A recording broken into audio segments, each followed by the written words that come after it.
I've put together approximately 35, maybe 37 videotapes, and all the information comes from a book dictated to me by God as his righteous servant, a man described in Isaiah 53, and the man described in chapter 11 of Isaiah, the descendant of David,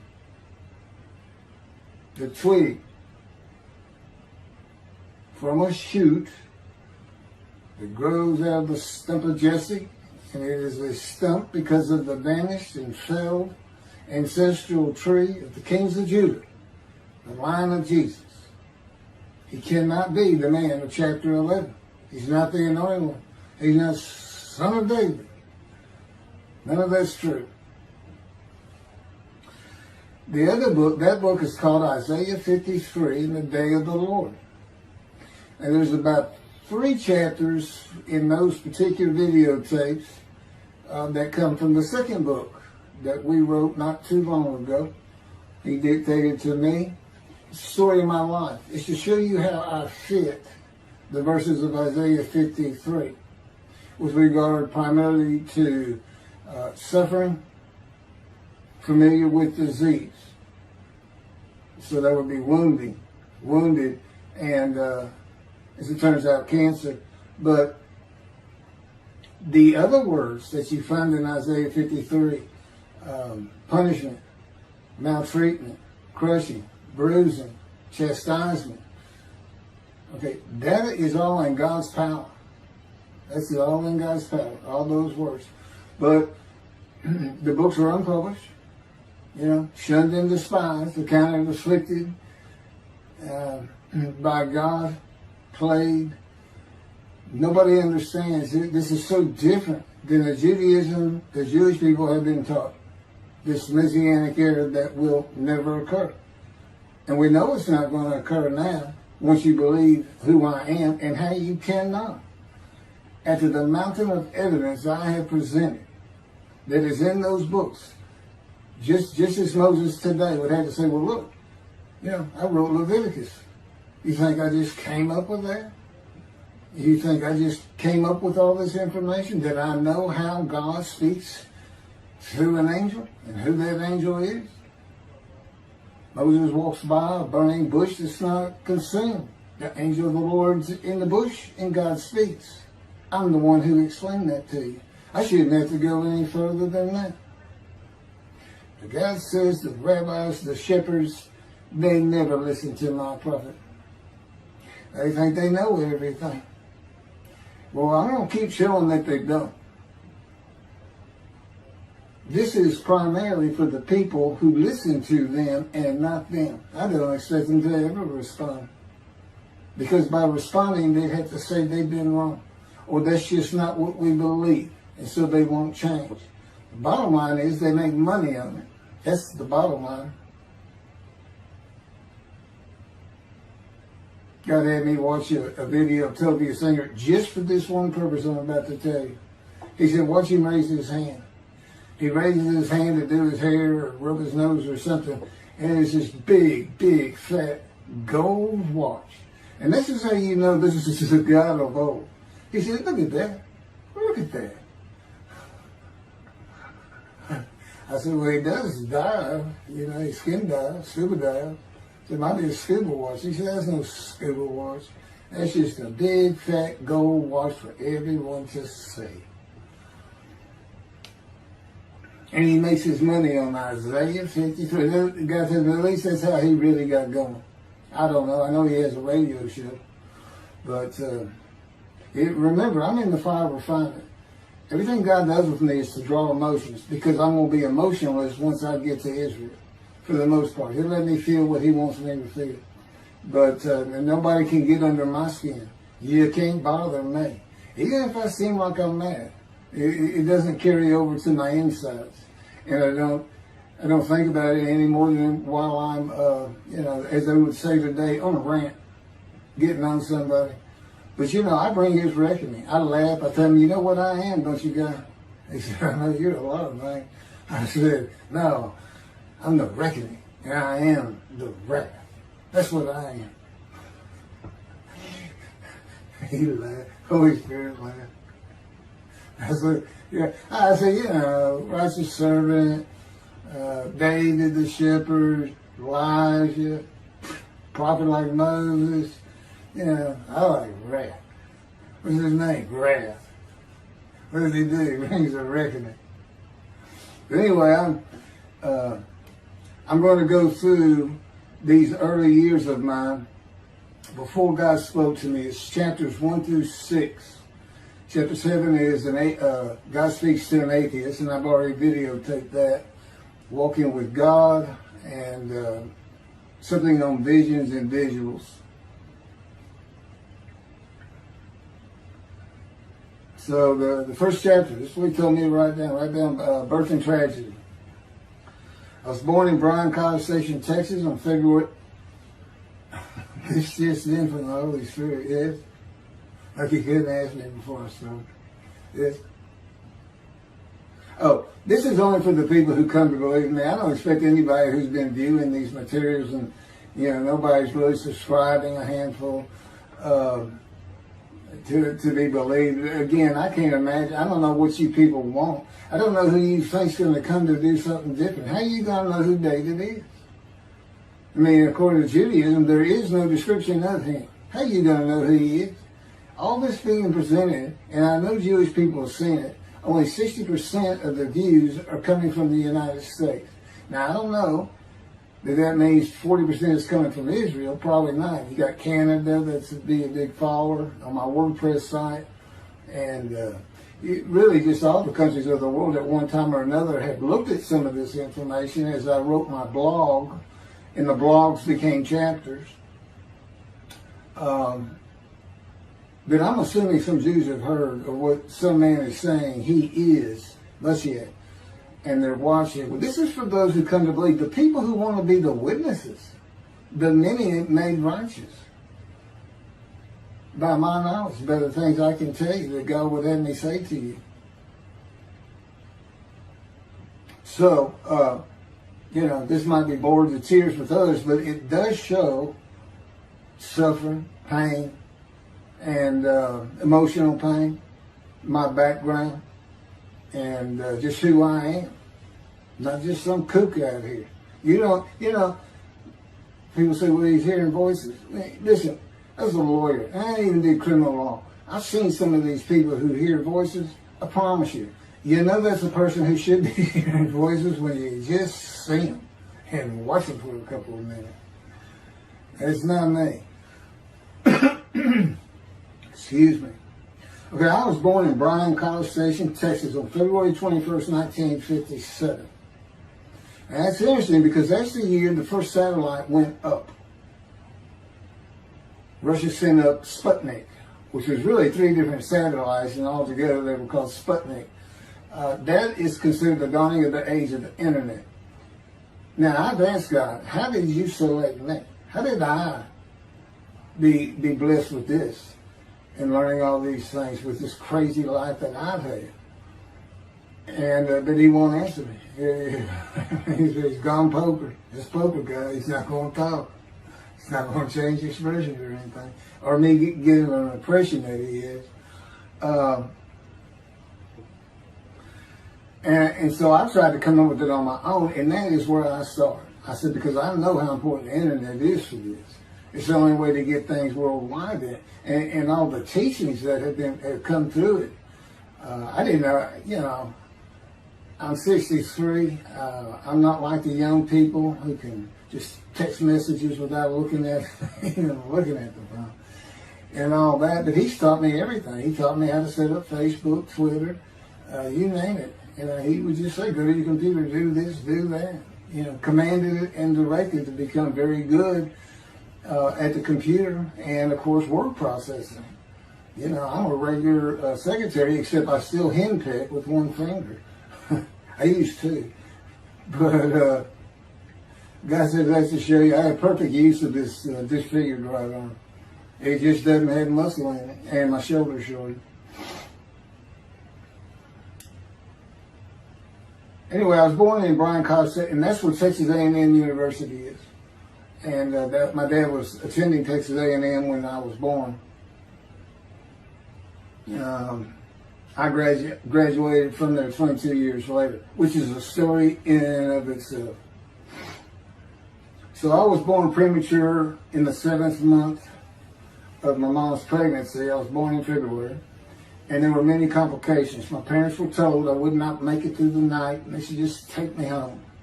Mind you, this is 63 years ago. The biggest problem was that my insides had not fully formed, and it was impossible for me to take milk. Mamie, my great-grandmother, told my parents, boil rice. Feed him the rice water. It's got all kinds of nutrients and minerals in it. Dad says he threw out a mountain of rice those first few months. And it would not be my last encounter with death. So my dad graduated and we moved to Metairie, Louisiana. And his first job is an oil and gas geologist. He looks for oil and tries to sell deals to people who can raise money to drill. He gets money up front and a percentage of production once they get their money back. That's what he's done his whole life. And I became, as a lawyer, I became board certified specialist in oil, gas, and mineral law because I had found it so interesting. As a young boy, I became interested. But he rarely had time for us. The other part, I said, okay, well, I was born when the dawning of the internet, so he's got a selection process for 57. And I come from a dysfunctional family. Lots of drinkers, lots of fighters. And on my mom, her grandfather committed suicide. It's tragedy. Earth and tragedy. In the Great Depression, he lost everything. He owned land in what is now downtown Dallas. But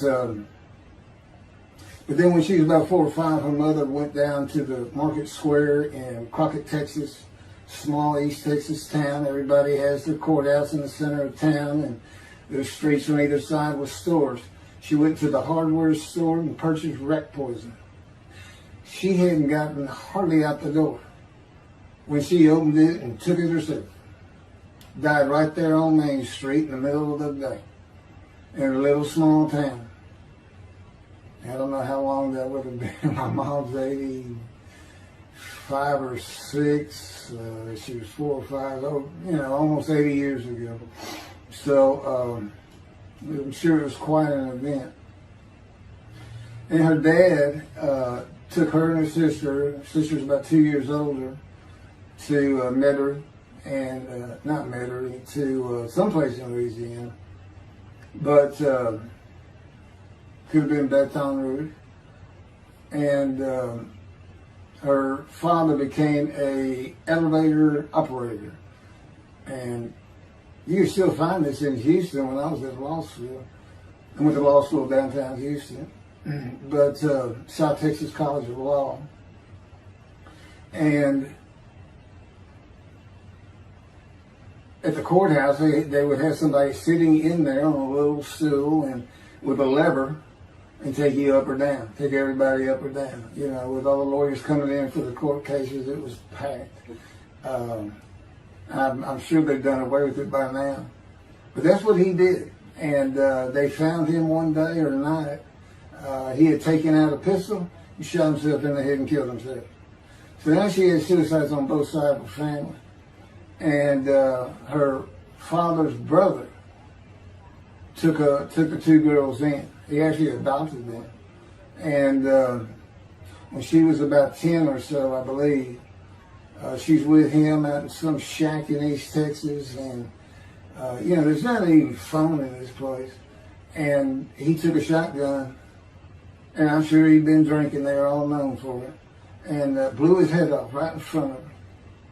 And that's all the circumstances I know about it. It doesn't sound like a good scene at all, but it scarred her for life. Okay, we've been taking care of her from the get-go. My father amazes me to no end. What he has done to care for her. See, they knew that was his sweetheart. Eventually, now at 10 years old, that's who he married. And they're both from Crockett, Texas. Small town people. I still take care of them. They've taken care of me for 10 years. Got to me from society. He made me quit law. terminate my law license in Hawaii and Texas, and took me into poverty. I've been in poverty for 13 years until I just now filed for Social Security early. But I give them more than 90% of it to make up for everything they've given me for 13 years. While I'm in God's fire of refinement, learning everything I need to know. And I have learned much. There ain't any question.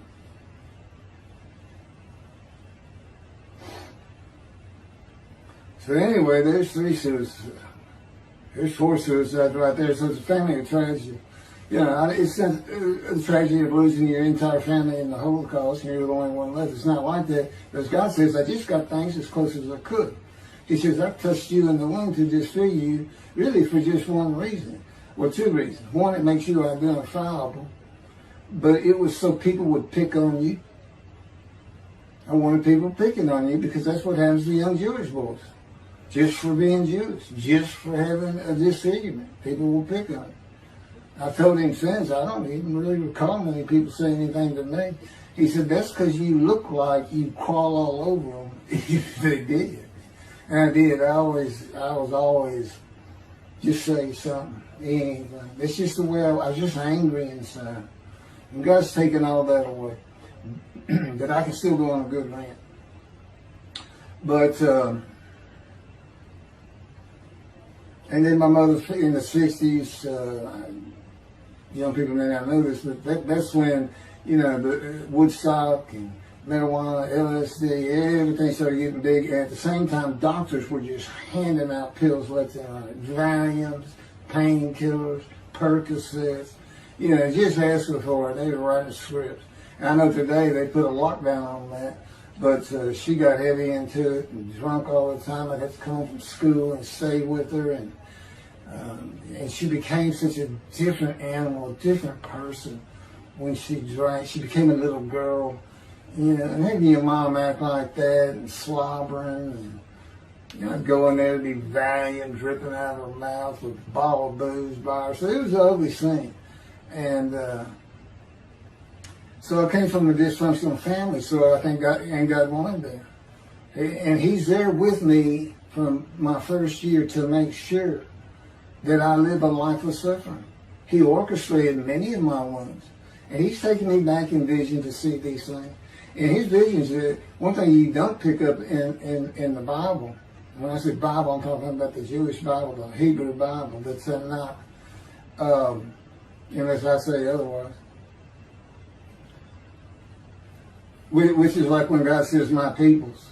If He just says my peoples, He's talking about the Jewish people, the chosen. I mean, He may say the peoples of Moab, or just by the context, you know, He's referring to another group. But that comes up all the time. So to add to that, she tried to kill herself a few times. And when I was 10, my dad was at a Texas A&M game in Dallas. And I know it was 1967, so I was 10 years old. Because I'm very familiar with that particular game. It was against Bear Bryant and Alabama Crimson Tide. And he had coached at Texas A&M. So as you can tell, me and my dad are big Aggie fans and football fans. But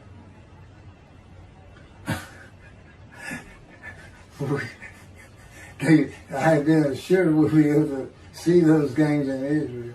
Somehow it might be technically. He said, we'll get it. That's the Holy Spirit. We'll get it. I said, he's so funny. I don't know where my sister and brother were, but I heard some noise and I went down about 1 or 2 in the morning, and our stairs curved, and there was a little bay window cut out, and I looked down out into the living room. She's laying newspapers down, and I just sat there watching. I didn't know what to do. And she got down that paper and took out a butcher knife, not a razor blade, a butcher knife, and opened her wrist up. And this happened again years later when I was in high school. She opened her elbow up, and that was god awful. I don't know how. But before she bled out, my dad opened that door. I sometimes think she knew he was going to be there soon, would probably save her. But it didn't look good, and I hated myself for not doing something. Maybe that's why I was so angry. Anyway, because I didn't do anything, I just sat there. I couldn't move. I don't know. I don't even know what I was really thinking, really. But I can't. What it did is it told me how much her uncle blowing his head off must have done to her. That must have really hit you. I had nightmares my whole life, but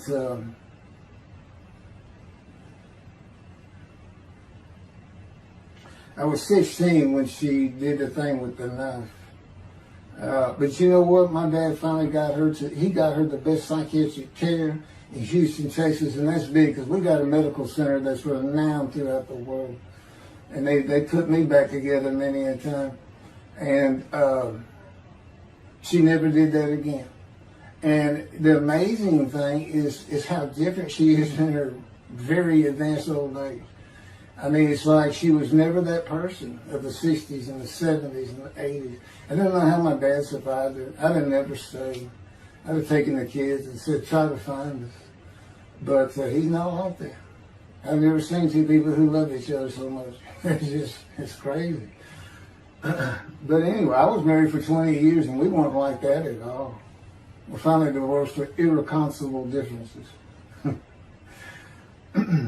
Okay, my first major surgeries when I was 2 years old. My first surgery. Up above here, I have a scar. I had my first of many surgeries. Been born without my right pectoral muscle, small shoulder, withered arm.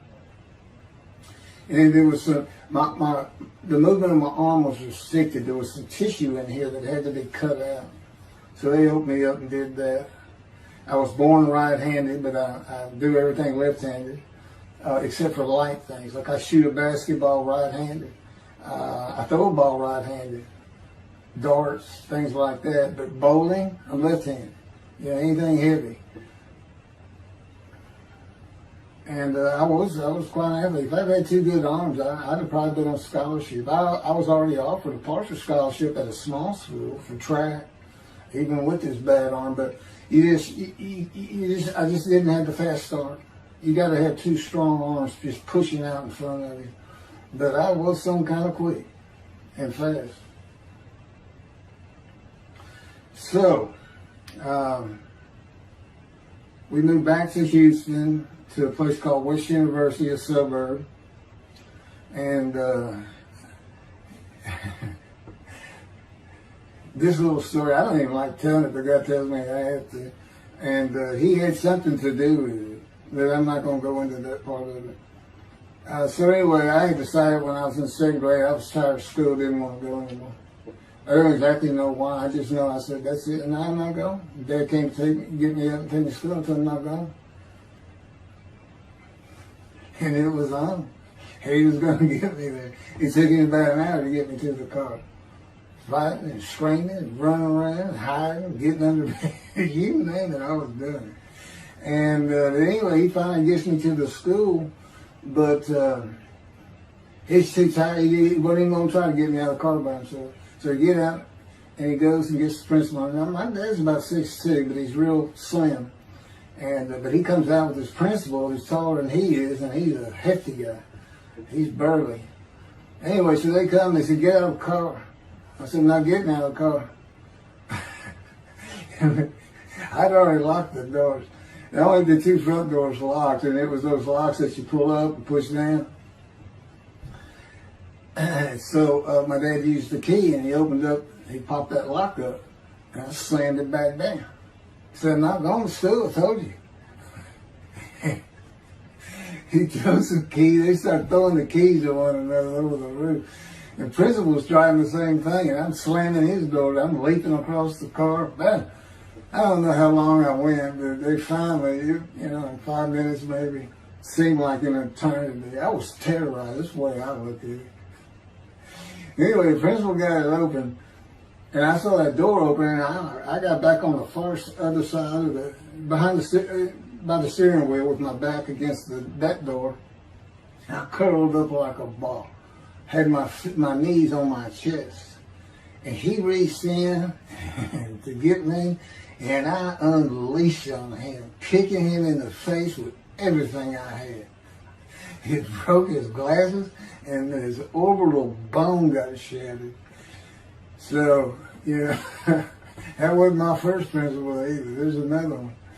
So, but anyway, so they carried me in, and it was very embarrassing, just crying. But again, funny thing, nobody, because I stayed with this same group for 9 years, going to West University and the junior high there that you go to. Nobody ever said anything to me about it. And I knew some of those kids that were in that class.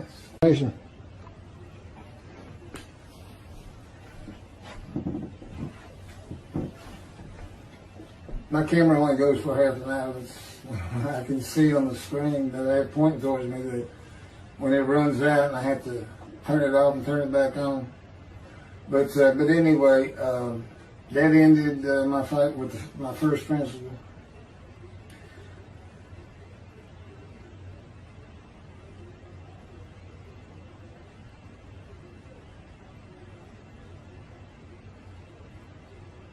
Now here it is right here. You just got to help me put these together.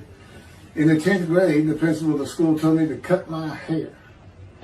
You know, I had long, blonde, wavy hair, well past my shoulders. Again, this was, I graduated high school in '76, and this has been junior high, so it's in the early '70s, but it felt like the '60s still. And I kept it in a ponytail. It was neat. It was a school-wide policy. I think I was one of the last people to cut his hair. I was hiding all the time. I was always on the alert for the teachers that would turn you in. But I went and got it cut. I told the barber right at my collar. Sat there in the chair, cut it right at my collar as I was instructed to do. And then I was commanded to return to the principal's office. And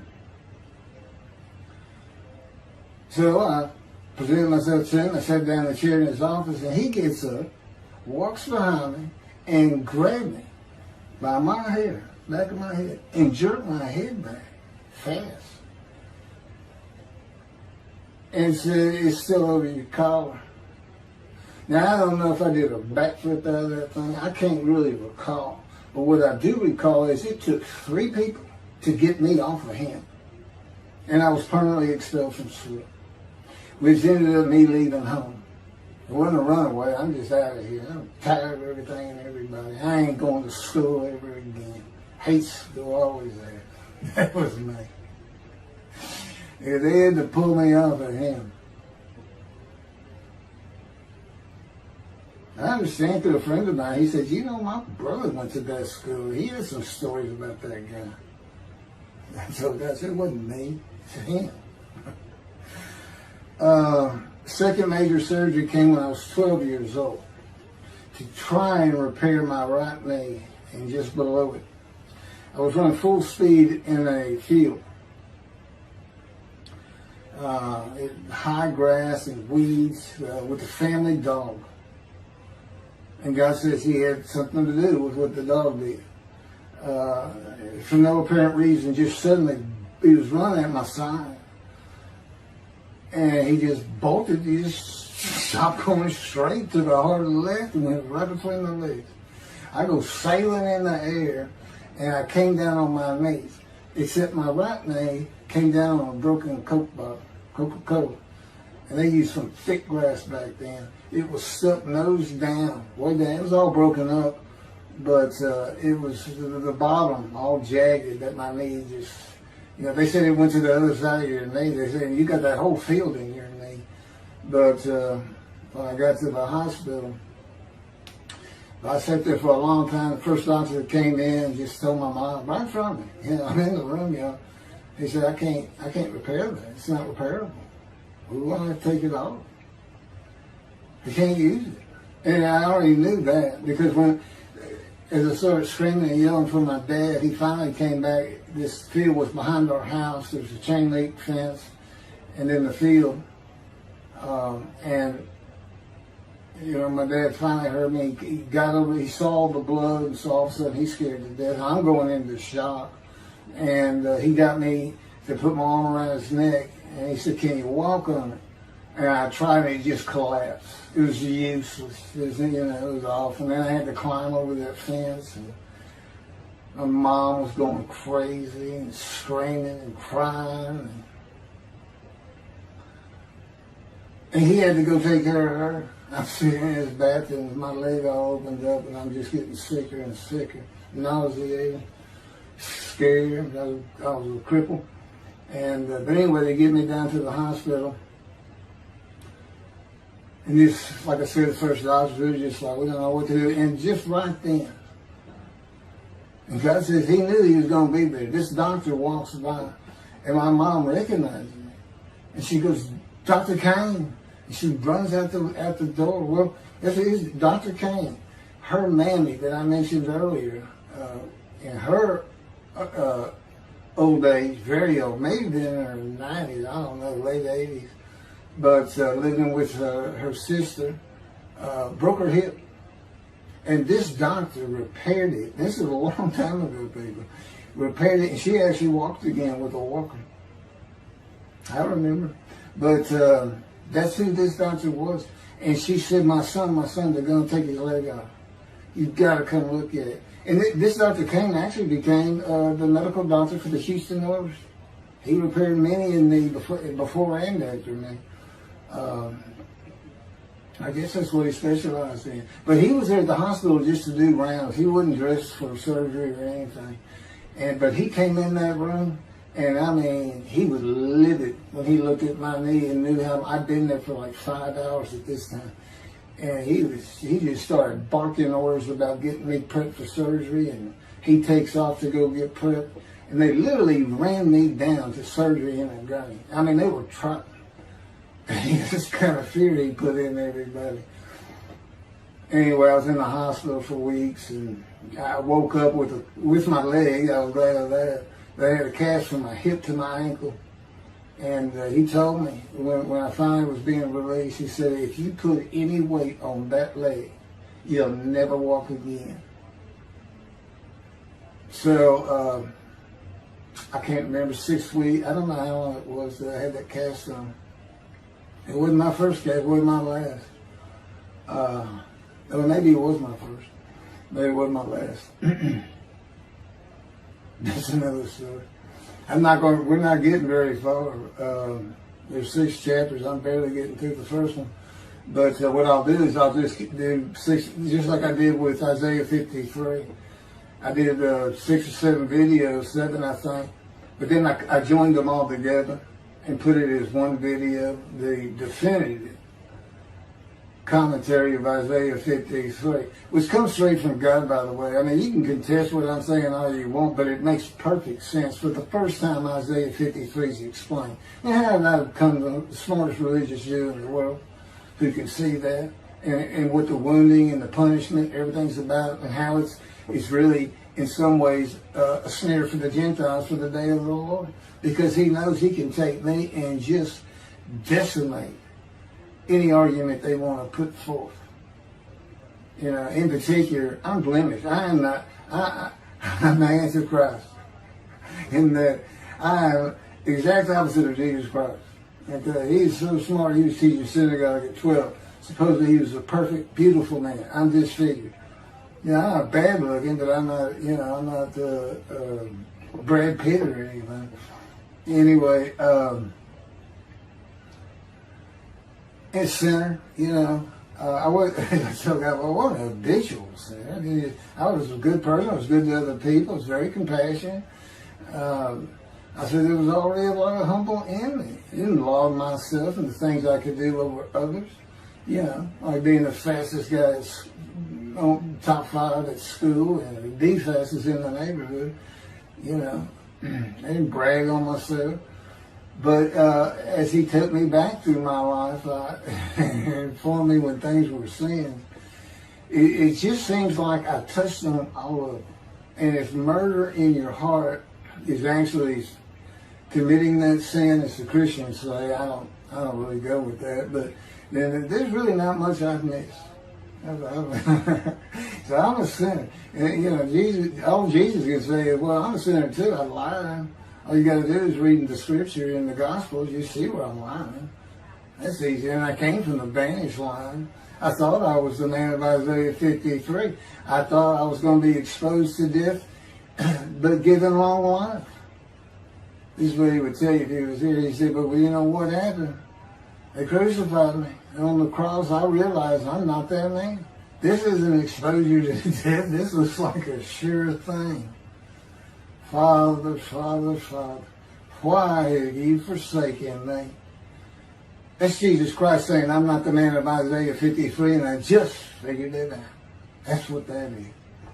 I ask God sometimes, you sure you didn't have that written? Why on earth would they write that down? At least forget about it. We need to forsaken me. But that's what it's about, Christians. No, they got their way. They can explain that being counted a sinner means he got crucified with the sinner beside him being crucified on each side, left and right. So there's three of them, so he's counted a sinner. Okay. You know, it's supposed to be descriptive. We're supposed to be able to find a person to this. You might tell Judaism the same thing. You know, this is to find somebody. It's not the people of Israel. They're all kinds of people. Now, we're looking for a guy so God can have a Moses. Why? We have a new covenant. Why? It's the day of the Lord. Why? Jeremiah says so. That's why. It's so easy. The lamb blooms again. Okay, and he's coming in friendship with the temple. So the lamb blooms again at a time when there's no temple. Jerusalem's going to be rebuilt. It's a metropolitan today. This is no Jerusalem of antiquity. The old city might be too big. And I'll make a new covenant with you. I'm going to forgive all your sins and remember them no more. That will cause Torah to be written on your heart. It's a metaphor. When did he do this before? Oh, that's right. Assyrian Babylon exiles. Isaiah was right before. God said, I forgive your sins, remember them no more. They became a holy city, and what they did? They built the second temple. What are we missing? The third temple. This is so easy. So it is the day of the Lord. There ain't any question of that. I'm just telling you it started with the Russians. Sending us Sputnik, those old Ruskies. And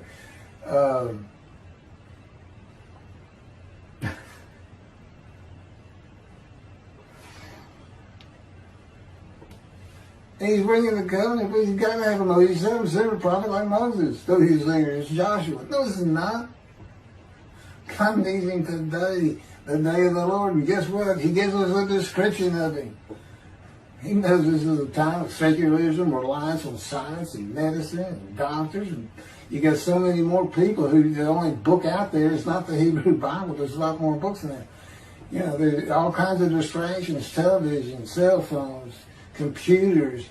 You know, back then, you know, you just sat around and said, what do you think God's doing? I don't know. Wish he'd send some rain.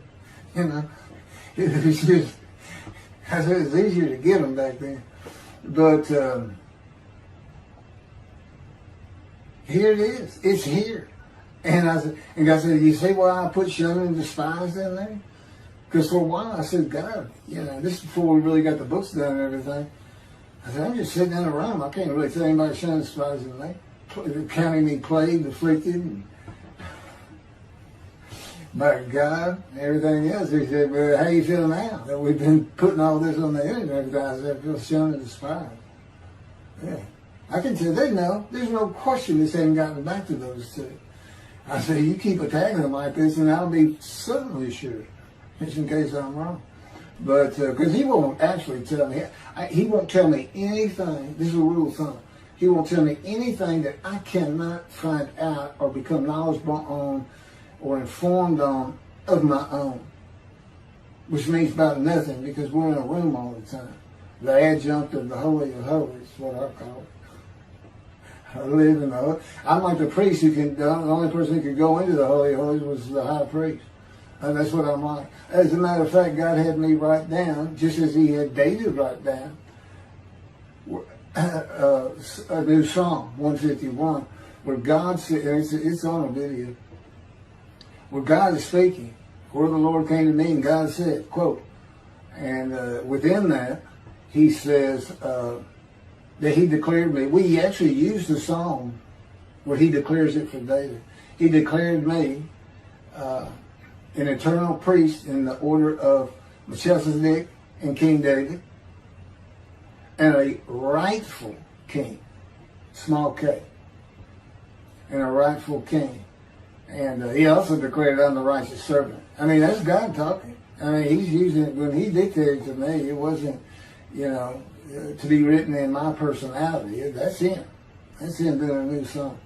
So, because he does that. Even in the writings, the person doing the writing, whatever prophet it was, or Moses, or David, if he wrote Samuel 2 and Kings 1 until he died.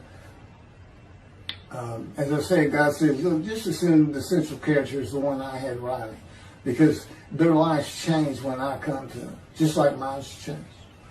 This is not anything I could have ever conceived or even bothered thinking of. I'd have never read the Bible my whole life if he didn't told me we're going to the bookstore and get you a Tanakh. That was 13 years ago. And my answer was, what's a Tanakh? I didn't know anything. And you look at all this knowledge. But this is it. This is the only power he's going to use in creation. He's not going to perform miracles. He's not going to have me perform miracles. And he's not. He said, the only power I'm going to use is on you. What I can get you to do. He said, I can take a Gentile Texan and take him to Israel and get my temple built. Okay.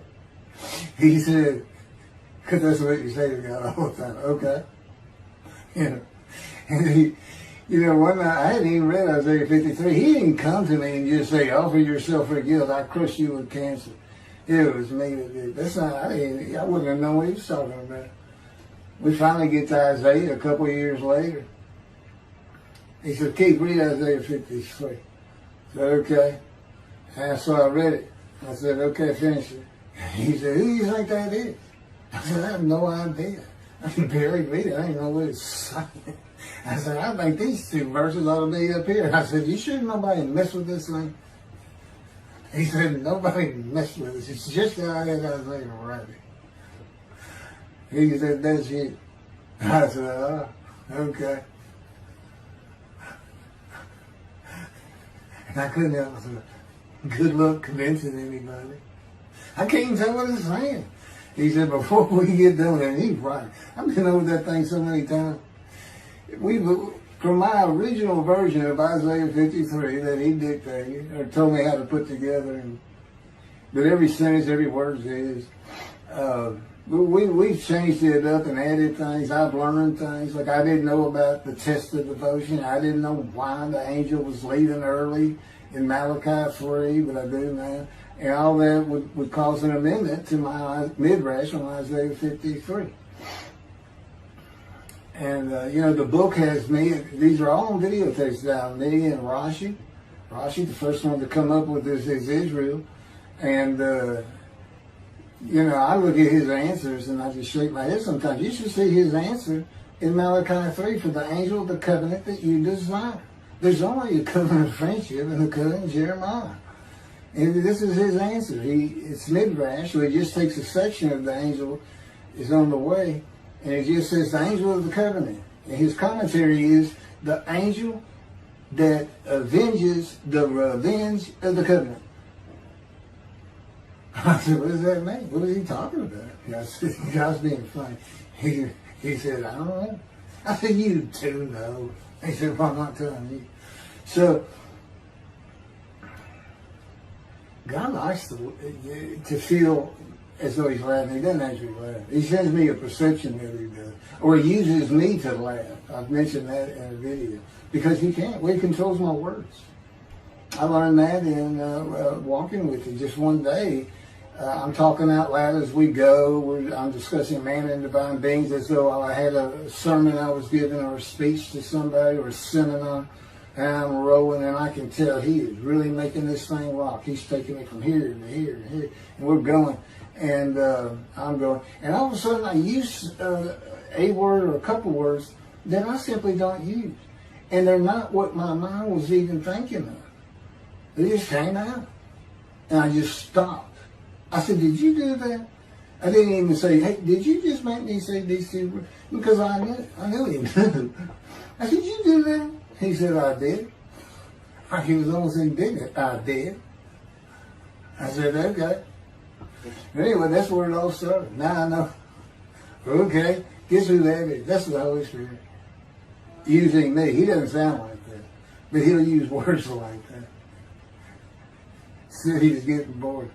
They like to cut. I mean, let me just say this. This is part of guys you don't know. And it's not all the time. It's some of the times we do tend to get kind of silly in here. But, you know, they do things after a while. I'm like, you know, I feel like a kindergarten teacher. And I got two of those kids that you just shake your head at. She said, this is a handful. These two are nothing but trouble. Always fooling around, looking for a laugh. And the Spirit's always working in heaven, death, God laugh, as it were. Again, he doesn't actually laugh. He just, it's a perception that's his emotion. If God has any emotions left, because worrying about other people's pain is not one of them. It ain't that clear to me. I don't care about your pain. And just saying it makes you mad. He says, see him drawing anger. And he'll do so many times over and over. He says, it's easy because now it irritates the fire out of it. He just started.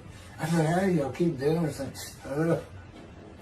And one day I told him, I said, I got it. Which means it actually came from them. I got it. You never grew up. You never got sent to your room. You never had to climb that mountain to achieve something. Put yourself out there. Nobody's ever whooped you. He said, I said, that's what it is. You never grew up. That's what it is. Yeah, I'm dealing with the child God. That's what I'm dealing with. That's my argument. And then he came down as mean, very serious, mature guy. And I didn't bring that argument up anymore. But that's how it gets with me sometimes. It's an incredible lot for me. I'm not going to get to him. I guess I'm at the end. I'm getting close to when I got shot. I thought that was a new chapter. Oh, it's not. Well, I'm going to put it, this is getting long. Anything over half an hour, we try to stop. Now, my Isaiah 53 is 5 hours. But, yeah, you have to watch it all at one time, of course. He doesn't hardly let me watch it. Yeah, I don't even watch them before they get posted. He says, no, you watch it later. Because it comes on my TV that he got me. And I didn't know at the time it was going to be, you know, that he was serious about doing videos. And I certainly didn't know about making it a backdrop. He decides everything. You know, he tells me when to eat, when to get up. I don't sleep hardly at all, 2 or 3 hours a night, and sometimes less, and take a half hour nap sometimes. But I found out I feel fresh. You know, I don't need that much sleep. He said, well, you're not really doing anything. Why do you need a lot of sleep?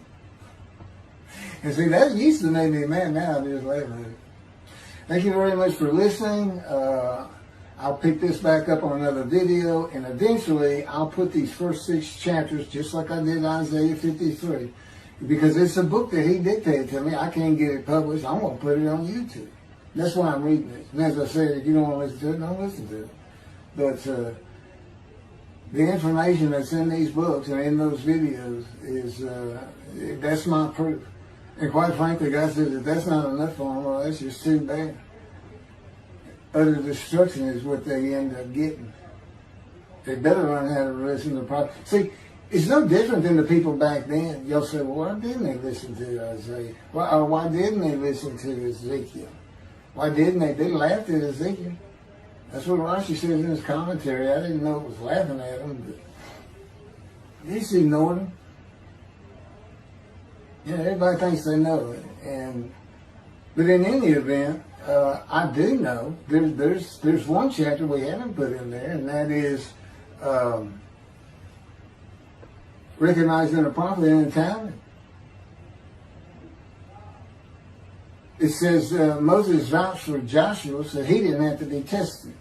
Now, the problem with all that is, and I think why God hadn't had to put it on video, is that they're looking for a seer, somebody who can see the future.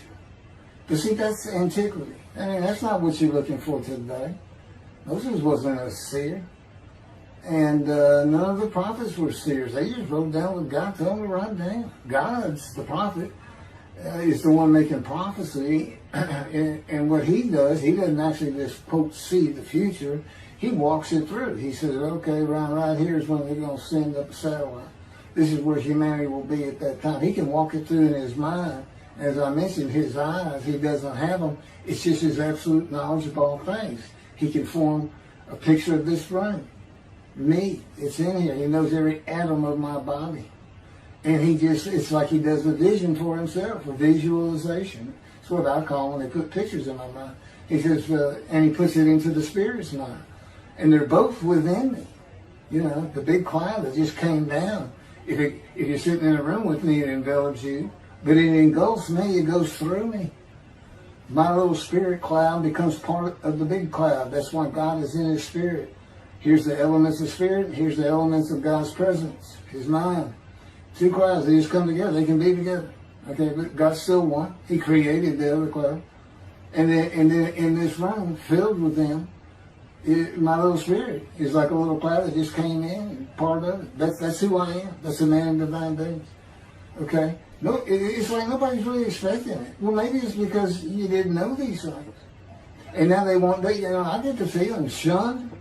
Shunned means I'm not looking at that. It's not like a coot. We by faith, by the fundamental principles of Rambam from the talent, from his diagnosis of the talent. Why don't you do your own? Why don't you throw the talent out and learn some new stuff? Why don't you get out of antiquity? Every religion has an end times like that. Every religion ends up with utopia for its people. Everybody. Well, don't be like everybody. You're the Jews. Throw it out. Let's get practical. Let's have God in our midst again, in a man like he was in Moses. Let's point at him and tell the Christians that is the man of Isaiah 53. Here's what it's about. God says he's coming back. He told us we're not waiting on him like you. He said when he was coming back, he false prophesied 5 times. He ain't coming back. He wasn't who he thought he was. He told us on the cross. I'm not the man of Isaiah 53. He tells us. Well, that's what he doing. Why'd you forsake me? I'm about to die. What do you think he's talking about? What do you think he's thinking about? You're not supposed to die. He thinks he's the man of Isaiah 53. So do they. It's mind-boggling because I'm the man. And there's nothing about me that says Jesus Christ. Nothing. You should hear me cuss God. I cussed him trying to die. I begged for death 1,000 times. He said, it's not been 1,000 times. I said, it's been hundreds. He said, well, that's true. You have cursed me more than any man in the history of mankind. And he said, and you did it face to face. And I said, you shouldn't make me so mad. He laughs, y'all. He laughs. When I'm cussing him, he makes him mad. And oh, you're kidding, that story? He gave me his perspective. This is what he did. He said, kid, imagine you created ants. And ants are living beings. In other words, they can think and they have emotion. Okay, you get a great big ant farm over here in your room. Okay, you decide you're going to get one ant to get all the other ants to do stuff. But you got to get him ready. And you get him ready the way I'm getting you ready. Now, he's mad at you. Right? I said, yes. Yes. And he said, now, imagine, I'm always laying in this bed. I got a big table. It's got a microwave on. I put my computer on. I got a big fan I like to have on. And he said, look over at that table. Now, imagine that ant got loose. And he is crawled up. And he is standing on the corner of that table. And he is giving you the what for in ant language. I mean, he's going. And he's turning around and shaking his butt at you. And he's cussing. And all this. And all you got to do is go, bump. And he's gone. I said, that's funny. And it is. And that's how that's what it does to him with me. You know, the spirit will rile me up. I call him a troublemaker, troubler. He's so funny. But God's so humorous. There's a difference in their humor. Okay, that wraps up. I'm told that does wrap it up. I'm going to pick up a gunshot. I guess it was worse than the accident to my knee. They ended up opening me up from between my breast and my pelvic bone, and now it's been 3 times. and eventually, the lung cancer, and colon cancer, and skin cancer. But the lung cancer is when they told you should have died from the colon cancer. He said, but this is it. We can't treat that. It's too advanced. You're gone, and prepare to die. That was 20 years ago when the planes hit New York. It was the planes hitting New York that got me up off the ground one last time to see one more.